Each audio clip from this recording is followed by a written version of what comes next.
8h31 sur LCI dans le 6-9 ce matin. Frédéric Ploquin, grand reporter, spécialiste du grand banditisme en France, est notre invité ce matin. Bonjour à vous. Bonjour. Et bienvenue. On va attaquer par cette organisation criminelle dont on parle beaucoup en ce moment, la DZ Mafia, une organisation criminelle originaire de Marseille, qui prend même parfois exemple sur les cartels mexicains, par exemple. Elle s'est étendue en France. Avant, on avait des organisations criminelles qui étaient plutôt locales. Aujourd'hui, c'est national, notamment pour la DZ Mafia. Comment expliquer cela, Frédéric Ploquin ? Et si on regarde le parcours de ceux qui ont créé cette franchise, on va dire, c'est une espèce de franchise, hein, oui. un peu comme dans le commerce ordinaire.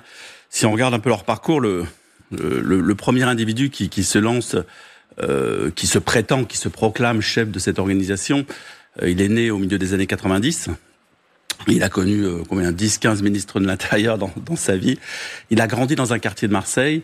À 20 ans, je pense qu'il a commencé très tôt, comme beaucoup, c'est-à-dire 13-14 ans, il rentre un peu dans le circuit, les petits boulots, les petits jobs, etc.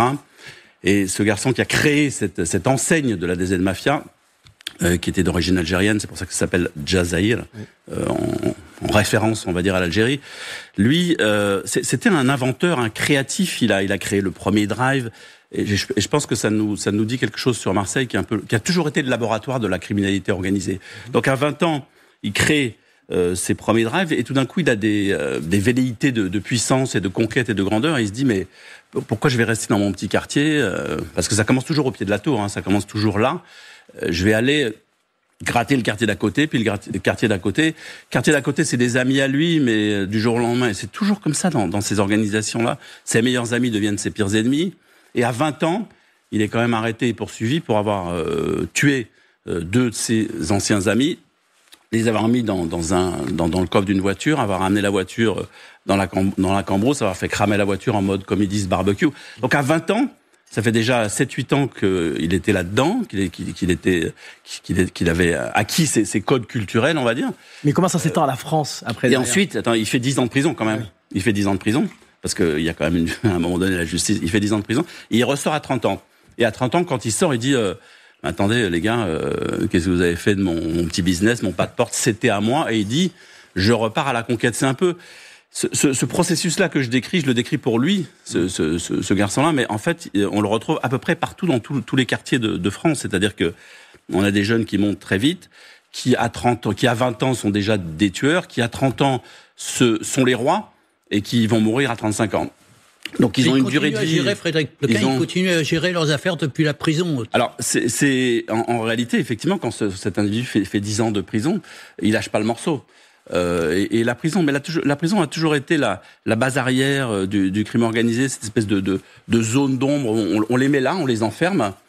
Mais rien ne s'arrête en prison. On peut faire parce que les téléphones sont présents, les réseaux sociaux également. Mais ça a toujours été le cas. Je dirais même quand c'était le milieu d'autrefois qui a été balayé par ces jeunes à l'époque de Gaëtan Zampa. Gaëtan Zampa, il a été tué. De l'époque. Non, mais il a été. Oui, mais donc 30-40 ans après. Je veux dire, la prison, c'est toujours la base arrière du crime. Et puis c'est vrai qu'aujourd'hui, grâce au téléphone portable, avant il fallait des petits messagers. Là aujourd'hui, les téléphones portables permettent de régler un certain nombre de choses. Et quand vous êtes arrivé comme ça, que ça fait des années que vous avez grimpé les échelons, vous n'allez pas vous dire en prison, je me mets sur mon lit, là j'attends que ça se passe. C'est pas vrai, c'est pas comme ça que ça se passe. Vous allez jusqu'au bout, jusqu'à la mort, pour essayer de garder votre place, votre pouvoir, votre argent. Ils sont ivres de cela. Alors, on en parle beaucoup de la DZ. Vous diriez que c'est la plus grosse organisation criminelle aujourd'hui sur le territoire français C'est compliqué de parler. Au départ, c'est vraiment un drapeau. C'est-à-dire que c'est les jeunes qui... Moi, je suis allé voir sur place. D'ailleurs, je vais sur place là-bas, dans le quartier, puis au bout de 3 minutes, j'ai un jeune qui vient me voir. « Oh, qu'est-ce que vous faites là ?» Et qui vient me raconter ses codes, ses histoires. En fait, ils sont chez eux, donc vous rentrez sur leur territoire. Et donc, là, on marque des aides-mafias sur le mur pour faire face à la bande d'en face qui s'appelle Yoda, etc. Mais au départ, je dis, c'est pas une organisation, on va dire, criminelle traditionnelle avec un chef. C'est aujourd'hui, on a franchi une étape et on a un certain nombre de personnes qui se prétendent un peu les chefs de cette, entre guillemets, organisation et des velléités de conquête de tout le territoire. Mais les Marseillais, ces trafiquants marseillais ont toujours eu envie de conquérir l'intégralité du territoire. Moi, il y a 10 ans, on les a vus arriver sur Nîmes, Toulouse.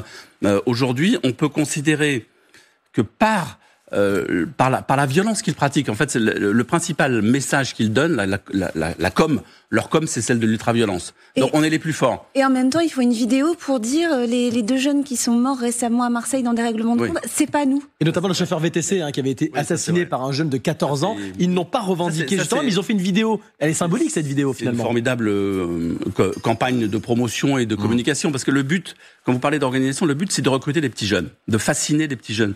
Et d'ailleurs c'est ça qui devrait nous inquiéter, c'est que il y a des jeunes qui en classe de 3e, au lieu de se dire tiens comment je vais passer en seconde, se disent tiens comment je vais rejoindre la DZ Mafia. Pourquoi ? Et là ça veut dire que ce modèle culturel, ce modèle de réussite criminelle qui existe au Nicaragua, au Mexique, en Italie, à Naples, en Afrique, à Lagos, partout, s'est imposé sur nos territoires. Donc en fait cette campagne, cette vidéo, elle vise d'abord c'est à usage interne, c'est de motiver un certain nombre de jeunes de venir rejoindre cette DZ, de venir rejoindre cette enseigne, comme vous diriez, allez, vous allez être gérant du Super U du coin, c'est un peu ça. Et ça prospère comme ça. Et des petits groupes indépendants sur tout le sud de la France, maintenant, du Var à Cavaillon et de l'autre côté jusqu'à Nîmes, peuvent se revendiquer, et même peut-être plus loin. Pardon Frédéric, vous parlez de l'ultra-violence et vous avez cité le Mexique à l'instant. Est-ce que c'est parce que ces jeunes ils ont trop vu Narcos et ça les a enivrés en quelque sorte, la série et l'ultra-violence qui en découle, parce que c'est vrai qu'au Mexique en l'occurrence, elle est franchement, elle est abominable. Ou est-ce que c'est parce que les politiques ont repris aussi cette idée, cette instrumentalisation qui consiste à comparer la France au Mexique, alors que franchement, on n'en est pas encore là, non? Non, ils n'ont pas besoin des politiques. En fait, je sais même pas s'ils savent qui est ministre de l'Intérieur. Je vais vous dire, non, mais c'est pas leur problème en réalité. Et quand le garçon dont je parlais au début tout à l'heure, qui s'est retrouvé à 20 ans en prison, quand il a été arrêté pour ce double barbecue à l'âge de 20 ans, il a dit aux policiers, non mais attendez, pourquoi est-ce que vous venez comme ça? Je ne suis pas Pablo Escobar. Ah. Mais en réalité, quand il dit ça, et c'est écrit sur procès-verbal, c'est je ne suis pas, vous me prenez pour pas, je ne suis pas. En réalité, quand il dit ça à rebours et en creux, on comprend qu'il aurait bien aimé et qu'il aimerait bien être Pablo Escobar. Donc les modèles de ce type-là, ils sont brevetés, ils existent depuis longtemps, et je pense qu'effectivement, c'est d'ailleurs, pour moi, c'est une forme de séparatisme culturel. C'est-à-dire qu'ils ont quitté le giron de la République et ils adhèrent à d'autres valeurs. La valeur dollar, la valeur fric, la valeur violence, et Pablo Escobar a été leur modèle. Et aujourd'hui, quand je pense qu'effectivement par ces séries entretiennent, mais bon, là, c'est du cinéma, c'est du roman, donc ils les voient, ils les regardent et ils s'identifient. Mais donc ce modèle culturel a gagné et s'est imposé effectivement au détriment de certaines valeurs républicaines. Mais pas au point de tuer des policiers et des juges, ce qui est le cas dans ces pays-là. Et on revient dans un instant. Je crains que ça ne vienne assez rapidement en fait sur le tapis, parce qu'on n'en est pas loin. Dans un instant pour continuer cette discussion intéressante, évidemment Frédéric Ploquin, un grand reporter spécialiste du grand banditisme. On revient dans un instant avec les experts. 8h42 sur LCI dans le 6-9. On est avec Frédéric Ploquin, grand reporter, spécialiste du grand banditisme en France. Il y a un nouveau ministre de l'Intérieur qui a déclaré lors de sa prise de fonction, je le cite, j'ai 3 priorités, rétablir l'ordre et rétablir l'ordre. Ça veut dire quoi, rétablir l'ordre? De quel ordre il parle, le ministre de l'Intérieur aujourd'hui, Frédéric Ploquin? Je sais pas, mais d'un point de vue, je crois pas qu'il soit, c'est pas un très grand connaisseur des faits du narcotrafic en général, mais il va s'y mettre à mon avis assez rapidement. Il a intérêt d'ailleurs à s'y mettre. Mais rétablir l'ordre, ça veut dire combattre l'ordre établi par les puissances du mal. Parce qu'en réalité, c'est ça. Ces narcotrafiquants établissent une forme d'ordre dans les quartiers qu'ils tiennent. Donc, pour eux, c'est pas du désordre. Ce sont eux qui dirigent, eux qui commandent. Donc, il va falloir qu'ils s'y mettent. J'ai vu qu'ils se référaient à Clémenceau, mais il y en a eu d'autres avant qui l'ont fait. Manuel Valls l'a fait. Et ce que je disais, je regardais ce matin le nombre de ministres qui ont défilé depuis que ces jeunes qui ont 30 ans aujourd'hui sont nés en fait. J'ai regardé Debré, Chevènement, Vaillant, Sarkozy, Villepin, Hortefeux, Guéant, Valls, Cazeneuve, Collomb, Castaner, Darmanin. Et aujourd'hui Retailleau, bon, je ne sais pas s'il laissera un grand souvenir à ces individus, mais je ne pense pas, parce qu'encore une fois, je le répète, je pense qu'ils se foutent royalement de qui dirige. Mais ce qu'il faut qu'ils comprennent, c'est que s'il veut partir en guerre, il faut qu'il ait des troupes un petit peu en état de marche. Et moi, j'ai entendu dire qu'ils acceptaient là de revoir un petit peu la réforme de la police judiciaire et peut-être de redonner un peu de de poids à cette filière investigation qui dans la police a perdu complètement, n'est plus à la mode, ce qui est quand même extrêmement dommage parce que ce sont eux qui peuvent aller combattre justement le crime organisé. Donc j'ai vu que là il acceptait d'aller évaluer la réforme qui a été faite, de voir s'il n'y a pas des corrections. Après il y a plein de choses qui vont pas. Il y a les logiciels de code de procédure pénale qui viennent d'arriver, ils marchent pas. Je veux dire, c'est un peu comme si vous envoyez des troupes avec des jeeps avec des pneus crevés. Ok, d'accord. Non, mais c'est un peu ça. C'est-à-dire qu'il y a des handicaps. Et il faut qu'il se rende compte que sa police part et sa justice part avec un certain nombre de handicaps au combat et que c'est pas comme ça qu'on gagne la guerre. Alors, qu'est-ce que vous en pensez des opérations Place Nette ? Sur le terrain, ça donne quoi ? Parce que on a souvent entendu Gérald Darmanin dire s'il y a une recrudescence de violence dans certains quartiers, c'est justement parce que nous sommes, la police, au pied des immeubles et nous sommes en train de chasser les trafiquants. Quand vous allez sur le terrain, comment vous ressentez ça ? En termes de communication, c'était joli, parce qu'il faut aussi il faut que l'État communique face à ces jeunes qui communiquent, ces cartels entre guillemets. On n'en est peut-être pas là, mais qui communiquent eux aussi outrancièrement. Il faut bien que l'État communique. Donc pour moi, c'est de la com. Place Nette, c'est vrai que ça peut rassurer les gens, mais quand vous faites le ménage le lundi, je sais pas comment ça se passe chez vous, mais chez moi, quand je le fais le lundi, je vais le refaire le samedi. Et donc c'est un peu cette image-là, c'est-à-dire que vous faites le ménage, vous enlevez la poussière, vous arrêtez quelques gus, des mineurs en général, ils vont faire un peu de garde à vue, etc. Puis 3-4 jours après ils reviennent. Puis de toute façon, s'ils reviennent pas, il y en a d'autres qui reviennent. Donc Place Nette, c'est quelque chose, c'est de ultra provisoire en réalité. C'est pas comme ça qu'on combat un phénomène qui est installé depuis 40-50 ans. C'est la différence entre ces politiques qui sont dans le temps court, parce que quand on est ministre de l'Intérieur, souvent on rêve de traverser la rue et de l'autre côté, etc. Donc c'est le temps court, faut gagner. Donc Place Nette, je fais le ménage, etc.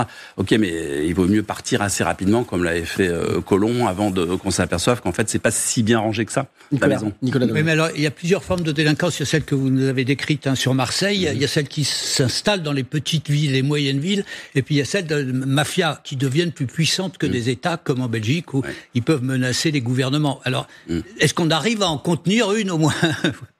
Non, mais le propre du crime organisé, je veux dire, quand on regarde l'histoire contemporaine, on va dire, il y a un certain nombre d'États d'ailleurs qui ont décidé de ne plus combattre ce crime organisé, ces puissantes organisations mafieuses. Je pense à la Russie, je pense à la Chine, qui ont plutôt décidé de s'allier avec ces puissances. Et même en Amérique latine, dans un certain nombre de pays, il y a des pays qui choisissent, même au Japon, d'intégrer en fait les organisations criminelles dans leur système, dans leur société, et de composer avec plutôt que de les combattre, parce qu'ils savent très bien qu'on peut pas les combattre. En Italie, ça fait combien de fois qu'on nous dit nous avons abattu la 'Ndrangheta, nous avons abattu la mafia napolitaine ou la mafia sicilienne. Ok, on a arrêté un chef, il part en prison pour 90 ans, mais il y a déjà un autre chef qui est en place. Donc combattre les organisations criminelles de cette puissance-là, tout le monde doit savoir que c'est pas perdu d'avance, mais ils brassent tellement d'argent, ils ont effectivement quelquefois tellement de puissance financière, plus que certains États, en réalité une force corruptrice absolument exceptionnelle, qu'en réalité ils ont des moyens qu'on n'imagine pas. Et regardez par exemple,